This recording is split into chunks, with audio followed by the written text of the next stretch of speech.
kubanga bali bakoze byamanchoolo nabo bennyini ne bafuna entengereze nga bamaze okuwa ensalawo yaabwe. Ensala gye baakola nga 25 ne bagituulako ne batagita.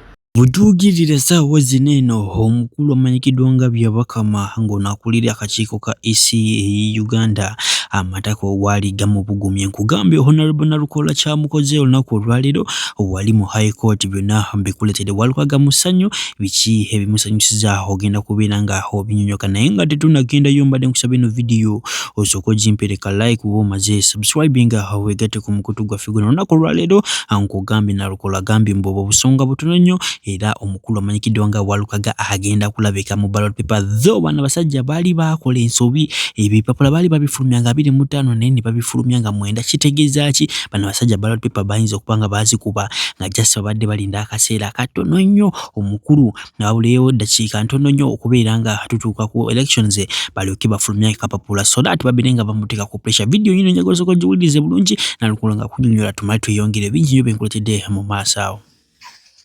Kubanga bali bakoze byamanchoolo nabo bennyini ne bafuna entengereze nga bamaze okuwa ensalawo yaabwe.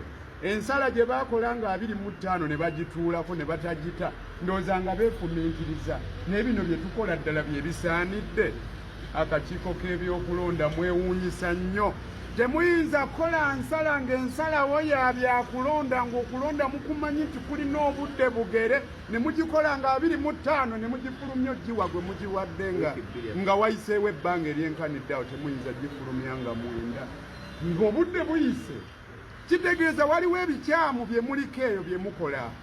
Mwami Byabakama weetereze tuzze wano banno bakuyamba abalamuzi bajjewo ebyo ebikyafu bye muzze nga mukola eyo mu Electoral Commission ku mwami Walukaga. Tusuubira nti kkooti egenda kuwa obwenkanya mu budde amateeka bwe ogwange obuvunanyizibwa bwange bwakuwa biragiro eri baloyazi bange era kye bakoze olwaleero nga bawakanya ensalawo y'akakiiko k'ebyokulonda kubanga nze nnyina obukakafu nasoma bulungi ate era nze nasoma era ntikirwa mwaka mujja so ebyamateeka bibakwasizza ekyange kyali kyabbawa bukakafu natula mu mpapula zange ne balaba nga bayingira mu kintu kibasobola okuwangula tebaali kiyingiddemu singa abadde balaba nga ekisoboka kuwangula. In English, contesting as member of parliament to represent the people of the East constituency, my law here is to give my lawyers directives to appeal, and this is what they have done. I'm very sure that in courts of law we are going to get justice. The ruling of the Electoral Commission was illegal, was biased, but I'm very sure my lawyers wouldn't have intervened in something they are very sure that is not winnable. So I'm very sure we are going to get justice. We believe that the judge who will be given in this case is one who will adhere to the procedure and the provisions of the law. The provisions of the law require that this case must be heard expeditiously because we have very limited time. We believe the judge will handle it expeditiously. Because of EC wasting time. It is very unfortunate and it is regrettable that the Electoral Commission can make a decision on 25th day of November and deliver that very judgment on 9th day of December, well aware that this is a kind of a matter where time is of essence.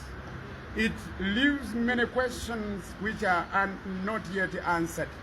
Electoral Commission, especially its leader, should check on the way some of these things are being done.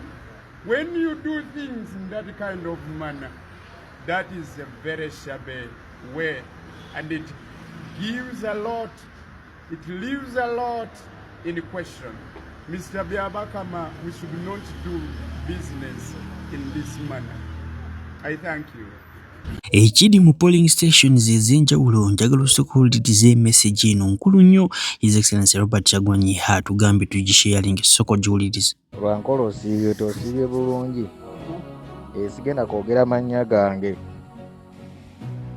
genda kwogera amannya gange naye nga ndi Kibibi Butambala. Nsaba otambuza akantu kaneeno lwankole. Essaawa zino ziri ssaawa 2:36 bwe ndikodingidde akantu kaneeno. Olunaku lwayo lunaku lwakuna. Ekibibi ku Junior baleeseeyo abantu abagenda okukozesebwa okubba akalulu ku Junior. Basirikale bajja muno ne bakuŋŋaanya abantu nga balaga nti babatwala kubayigiriza, naye ate tugenza olaba nga tebakomezaawo ba mu kitundu baleese bantu balala tetumanyi gye babajje mbu be bagenda okukuuma akalulu, naye jjukira abo be bakozesebwa mu kubba akalulu. Okitegeera bakabayingiza bagenda babatadde mu ssomero lya Junior, Kibibi Junior mwe babakwese. Tambuza ka audio ako era otegeze be kikwatako kubanga ffe abamu tetusobola kubatuukako, naye ng'ate n'akabalaba kati ku ssaawa zino babayingiza n'obusawo bwabwe n'obufaliso bwabwe n'obubaketi bwabwe nga omanyi eby'abasirikale n'embeera yaabwe. Uganda bwe byatuuse yafuuse kingdom. Oyinza okumbuuza batya bino mbikuleetedde, naye waliwo video gyegenda okukola egenda okuddako, njagala tubeereko era making sure nti n'omusubscribe kubanga egenda kubeera muliro ku muliro. Video njagala osooka ogirabe tumale tweyongereyo. Uganda empya gye boogerako egenda kuva gwe wano wansi tolina bw'ogizimbye, tolina by'oyogera by'ogenda ogizimbusa mbu Uganda empya eti Uganda empya egenda kuva eri waggulu egwe wano wansi. Tolina bw'otulaze nti tugenda kukola kino ne kino ne kino kyeye Uganda empya, naye bw'ogamba abantu nti Uganda empya. Ebintu bino President Museveni abizimbye for years. Abizimbidde ddala kuva nga muto. Tosobola kuva eri mu Uganda empya. Uganda empya kitegeeza ki? Exactly. Bogota. Teri Uganda empya yeeno kubanga ekolaga bwe tuvudde eri mu nzikiza. Kati tuli mu masanyalazi, tulina amazzi, tulina buli kimu. Ye Uganda empya. Tosobola gamba mbu waliwo Uganda empya egenda kuvaawo. Naye manyi omuntu ye bw'aba akubiddwa waliwo firimu omubeera mu mutwe. Museveni oyo mukubigalo! Museveni oyo! Nkugambye Uganda bwe byatuuse kati twazeeyo mu biseera by'abakiwamba ba pasita. Omukulu wuno avuddeyo n'akikakasa taata we nga bwe baamala okubeera nga bamuwamba amunoonyeza weeks 2 kati tamulabako. Vidiyo yino sooka ogyerabireko otuwulire endowooza yo mu comment section. Beera bamuwamba oba nedda. Njikutte kiro ndi mu kutambula buno budde obw'ekiro noonya kitange Father Sekabira baamukwata banenera asuze mu basement. Asuze gye tutamanyiddwa. Baamukwata abasajja nga bambadde drone ne bamukwata ne bamusiba. Leero ndi mu kutambula ne bonya kitange simulabako. Ndi mu kutambula noonya kitange simulabako Father Sekabira. Banange muveeyo. Abafaadha b'e Masaka mwenna. Muveeyo abafaadha. Father Sekabira mumumanyi. Father Sekabira mumumanyi, muveeyo abafaadha b'e Masaka mwenna. Muveeyo mutaase kitange.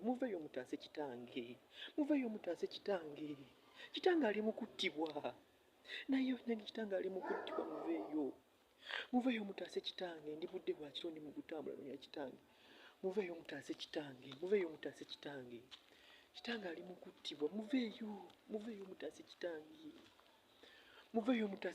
Ali mu kuttibwa. Muveeyo mutaase kitange ali mu kuttibwa. Father Sekabira abasajja baamuwamba ne bamutwala. Ne ntambula. Ndi mu kutambula munoonya simulaba kitange. Ndi mu kutambula munoonya simulaba. Ntambula nze n'amaguka munoonya simulaba. Simanyi waali.